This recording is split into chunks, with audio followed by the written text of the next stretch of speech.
నమస్తే. పొలిటికల్ వాయిస్కు స్వాగతం. వారం పాటు అంతర్జాతీయ జాతీయ విశేషాలపై విశ్లేషణ చేసుకునే కార్యక్రమానికి స్వాగతం. మనతో పాటు సీనియర్ జర్నలిస్టు రాజకీయ విశ్లేషకులు కందాడే పార్షద్ గారు ఉన్నారు. పార్షద్ గారు నమస్తే అండి. అమెరికన్ కాన్సులేట్ అధికారులు కానీ రాయబార కార్యాలయం నుంచి వచ్చేటువంటి అధికారులు కానీ ఈ మధ్యన ఇటు హైదరాబాద్లో కానీ అటు జమ్మూ కాశ్మీర్లో కానీ ప్రతిపక్ష నాయకులతో ప్రత్యేకంగా భేటీ అవ్వడం పట్ల దేశంలో కొంత ఆందోళన లేదా కొన్ని అనుమానాలు వస్తున్నాయి. నిజంగా అనుమానించేటువంటి అవకాశం ఉందంటారు అట్లాంటి పరిస్థితి?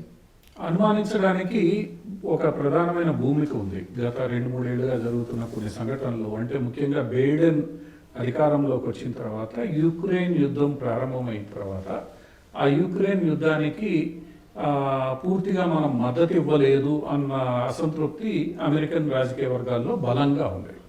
రెండవది, బైడెన్ ఏదైతే ఉదారవాద విధానాలకి వీటికి మద్దతు ఇస్తూ వస్తున్నారో దానికి భారతీయ జనతా పార్టీకి సంబంధించిన సైద్ధాంతిక భూమికకి కొంత వ్యతిరేకత ఉంది.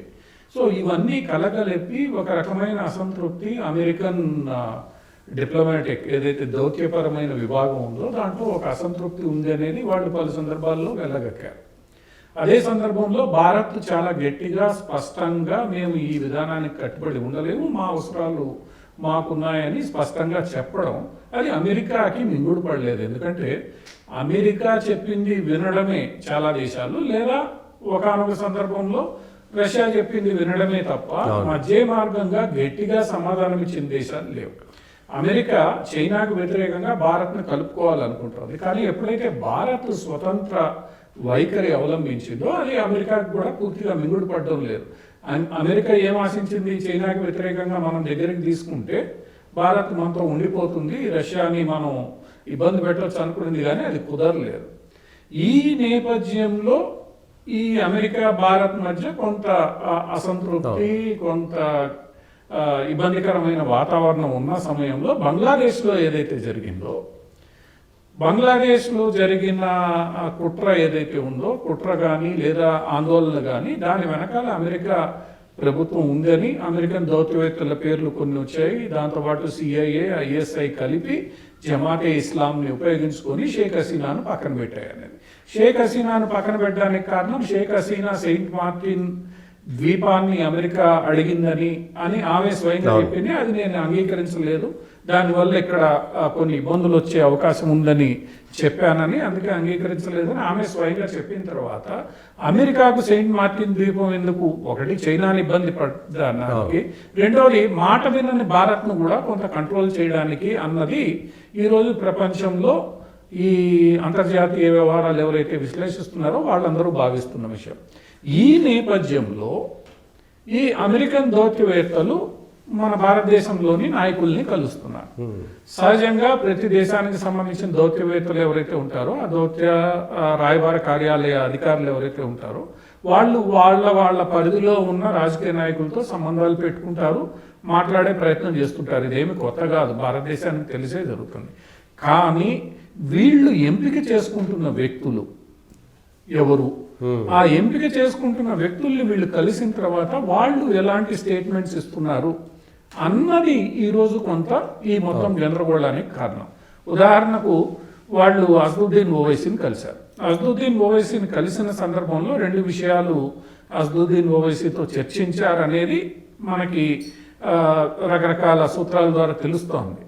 అదేంటి? ఒకటి, షేక్ హసీనాని భారతదేశంలో ఎందుకు ఉండనించారు, ఈ విషయం మీద మీరు ఎందుకు ప్రశ్నించరు? షేక్ హసీనా ఇక్కడ ఉండడం వల్ల భారత్ బంగ్లా సంబంధాల్లో ఇబ్బందికరమైన పరిస్థితి వస్తుంది, దాన్ని మీరు ప్రశ్నించండి అని చెప్పారని. రెండోది, చంద్రబాబు నాయుడుతో మీరు మాట్లాడండి. చంద్రబాబు నాయుడుతో అసదుద్దీన్ ఏం మాట్లాడాలి? ఇక్కడ ఒకటే అంశం ఉంటుంది, ఎందుకంటే అసదుద్దీన్ బీజేపీకి బీజేపీ వ్యతిరేకి అయిన అసదుద్దీన్ చంద్రబాబు నాయుడుతో మాట్లాడాలంటే ఏంటి? ఎన్డీఏకి ఎందుకు మద్దతు ఇస్తున్నారు, ఈ కారణాలు ఏమిటి? అంతే కదా. ఇక్కడ పెద్దగా విశ్లేషణ, దాంట్లో కోణాలు గురించి ఆలోచించాల్సిన పని లేదు. సో ఈ రెండింటికి సంబంధించి వార్తలు వచ్చినప్పుడు దాన్ని ఒక రకంగా దాన్ని సమర్థనగా అసదుద్దీన్ పక్క రోజు మాట్లాడారు. అసలు హసీనాని మన దేశంలో ఎందుకు పెట్టుకోవాలి, దానివల్ల మనకి బంగ్లాదేశ్కి ఎందుకు తలనొప్పులు, బంగ్లాదేశ్లో ఇప్పుడున్న ప్రభుత్వంతో మోడీ ప్రభుత్వం ఎందుకు వ్యవహరించదు, ఎందుకు మాట్లాడదు అన్న రీతిలో అసదుద్దీన్ పక్క రోజు మాట్లాడాడు. సో అది చంద్రబాబు విషయం, ఆయన స్పందించకపోయినా ఈ మాట అన్నారన్నది. సో ఇలాంటి పరిస్థితుల్లో అమెరికా దౌత్య అధికారులు ఎవరైతే ఉన్నారో వాళ్ళు అందరినీ కలవడం కొంత సందేహాస్పదంగా మారింది. చివరగా మొన్న జేఎండ్కే ఎన్నికలు ప్రకటించగానే వాళ్ళు వెళ్ళి అమెరికా దౌత్య కార్యాలయానికి సంబంధించిన అధికారులు వెళ్ళి ఒమర్ అబ్దుల్లాని ప్రత్యేకంగా కలిశారు. ఇప్పుడు ఒమర్ అబ్దుల్లానే కలవాల్సిన పనిలా, మహబూబా ముఫ్తీని కలవాలి, మిగతా అక్కడ వేర్పాటువాదులు ఉన్నారు, చాలా మంది ఉన్నారు. హురియత్ కాన్ఫరెన్స్ స్థానిక బీజేపీ నాయకులు కూడా కలవాలి. వాళ్ళెవరిని కలవకుండా ఒమర్ అబ్దుల్లాని మాత్రమే మీరు కలవడంలో అర్థం ఏమిటి? ఏం చెప్పదలుచుకున్నారు? అది ఎన్నికల సందర్భంలో ఏం చేయదలుచుకున్నారు? మీరు ఏమైనా మద్దతు ఇస్తున్నారా? లోపాయికారి చేస్తున్నారా? ఎందుకంటే భారతదేశ ప్రభుత్వం, నరేంద్ర మోడీ ప్రభుత్వం ఖచ్చితంగా చెప్తోంది, మొన్న ఎన్నికల్లో బాహ్య శక్తుల జోక్యం ఉంది, వాళ్ళెవరో మాకు తెలుసు, వాళ్ళ సంగతి మేము చూస్తామని చెప్పి. ఆ బాహ్య శక్తులు ఎవరో మనకందరికీ తెలుసు. నిన్న బంగ్లాదేశ్ విషయంలో కానీ, ఈరోజు జార్జి సోరోస్, లిబరల్స్, ఈ సోకాల్డ్ బీడెన్కి మద్దతు ఇచ్చే వర్గం అంతా కూడా దీంట్లో ఉందని మనకు తెలుసు. అందువల్ల ఈ మొత్తం మనం భూమికను తీసుకుంటే, 2-3 ఏళ్లుగా జరుగుతున్న వ్యవహారాలను తీసుకుంటే ఖచ్చితంగా ఇందులో ఏదో కుట్ర ఉంది అన్న భావన భారత ప్రజలకు సహజంగానే కలుగుతోంది. అదే ఈరోజు సోషల్ మీడియాలో చర్చనీయాంశంగా మారిపోయింది. అది ఖండించాల్సిన బాధ్యత ఎవరిది? భారత రాయబారి, అమెరికా దేశానికి సంబంధించిన భారత రాయబారికి ఇలాంటి వార్తలు సోషల్ మీడియాలో వస్తున్నప్పుడు అతను ఖండించాలి, లేదా అమెరికా విదేశాంగ శాఖ వివరణ ఇవ్వాలి. ఈ అమెరికా విదేశాంగ శాఖ కానీ, భారత దౌత్య రాయబార కార్యాలయం కానీ దీని మీద వివరణ కానీ ఖండన ఇవ్వకపోవడంతో ఈ సందేహాలు పెరిగిపోతున్నాయి, అనుమానాలు పెరిగిపోతున్నాయి. ఈ అనుమానాలు, సందేహాలు ఎప్పటిదాకా పెరుగుతాయి? రేపు అక్కడ అమెరికా అధ్యక్ష ఎన్నికల్లో ఎవరు గెలుస్తారు?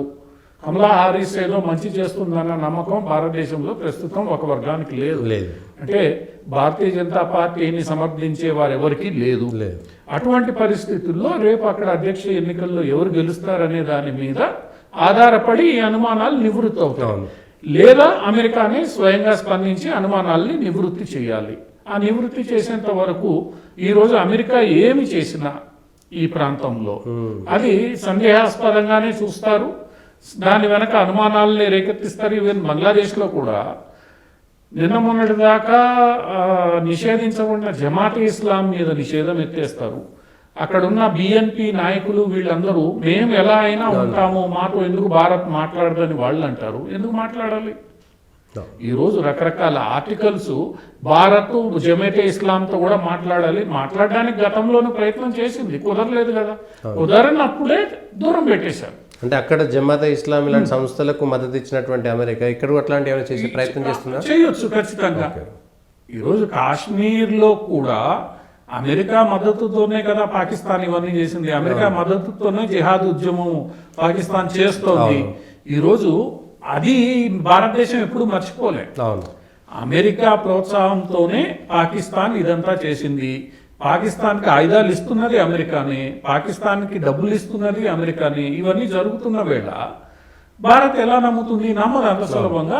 అటువంటి పరిస్థితుల్లో ఈరోజు బంగ్లాదేశ్లో జరుగుతున్న పరిణామాలు, ఈరోజు అధ్యక్షుడు ఎన్నైనా మాట్లాడి, ఎవరైనా ఎన్నైనా మాట్లాడి 2 చేతులు కడిస్తేనే అది చప్పట్లు అవుతాయి, లేదా షేక్ హ్యాండ్ అవుతుంది. అలా కాకుండా నేను కలవను, నువ్వే వచ్చి నన్ను కలవాలంటే నాకేం అవసరం లేదు. ఇప్పుడు స్పష్టంగా నాకు అవసరం లేదు. సో అది ఈరోజు అమెరికా దానికి వ్యతిరేకంగా భారత్ ఏదైతే వైఖరి తీసుకుంటుందో దానికి వ్యతిరేకంగా అమెరికా పనిచేస్తోంది అన్నది ఈరోజు భారత ప్రజలందరిలో ఉన్న ఒక అనుమానం. అదే సందర్భంలో ఈ మణిపూర్ సంఘటనలు కానీ ఇవన్నీ కానీ తీసుకుంటే అక్కడ ఒక క్రిస్టియన్ ఐలాండ్ అమెరికా ఏర్పాటు చేయాలనుకుంటోంది, ప్రత్యేక దేశం, ఇవన్నీ రకరకాల చర్చలు వస్తున్న వేళ దాన్ని స్పష్టంగా ఖండించాల్సిన బాధ్యత అమెరికాదే. నిజంగా భారత్తో మైత్రి కోరుకుంటే స్పష్టంగా ఖండించాలి. ఖండించకుండా మౌనంగా ఉండడం వల్ల ఈ సందేహాలు ఉంటాయి. అది దీర్ఘకాలిక అమెరికా సంబంధాల మీద ప్రభావం చూపిస్తుంది. ఎందుకంటే ప్రజల్లో ఏర్పడే అభిప్రాయం ప్రభుత్వం మీద కూడా చూపిస్తుంది. ఇంతకు ముందులాగా ఈ దౌత్య వ్యవహారాలు కేవలం ఢిల్లీకే పరిమితమయ్యే కాదు. ఈరోజు సోషల్ మీడియాలో ఆంధ్రప్రదేశ్లో ఉన్న వ్యక్తి కూడా స్పందిస్తున్నాడు ఈ విషయాల మీద. అటువంటి అప్పుడు భారత ప్రభుత్వం కూడా కొంత వెనకడుగే. దానితో ఇవాళ భారతదేశం కూడా ప్రపంచ దేశాల్లో గుర్తింపు పొందిన దేశంగా భారత్ పట్ల అమెరికా వైఖరిని బట్టి మిగిలిన దేశాలు అమెరికా వైఖరిని మార్చుకుంటాయి కదా. మార్చుకుంటే రకరకాలుగా పరిస్థితులు మారిపోతుంటాయి. ఇప్పుడు జర్మనీ ఏదో మాట్లాడే ప్రయత్నం చేసిన తర్వాత, గట్టిగా మాట్లాడిన తర్వాత ట్యాంకులకి ఇంజన్లు ఆపేసింది. ఆపేసిన తర్వాత ఇంజన్లు మనమే చేసుకున్నాం. సో ఇవన్నీ మీరు చేపట్టే చర్యలకి ప్రతిక్రియలుగానే ఉంటాయి. భారత్ ఎప్పుడు ముందు చేపట్టడంలే, మీరేం చేస్తున్నారో దానికి వ్యతిరేకంగా. కాకపోతే నా ప్రయోజనాలు నాకు ముఖ్యం అని భారత్ అనుకుంటోంది. ఆ వైఖరి అమెరికాకు నచ్చడం లేదనేది ఈరోజు స్పష్టం. ఆ స్పష్టంతోనే అమెరికా చేస్తున్న ప్రతి దాన్ని ఇప్పుడు భూతద్దంతో చూడడం అనేది భారత్ ప్రజలు చేస్తున్నారు. అది భూతద్దంతో చూడి సందేహపడుతున్నారా లేదా, దానికి నిజంగా కారణాలు ఉన్నాయా అన్నది రేపు భవిష్యత్తులో అధ్యక్ష ఎన్నికల తర్వాత అమెరికా ఎలా వ్యవహరిస్తుంది అనే దాని మీద ఆధారపడుతుంది.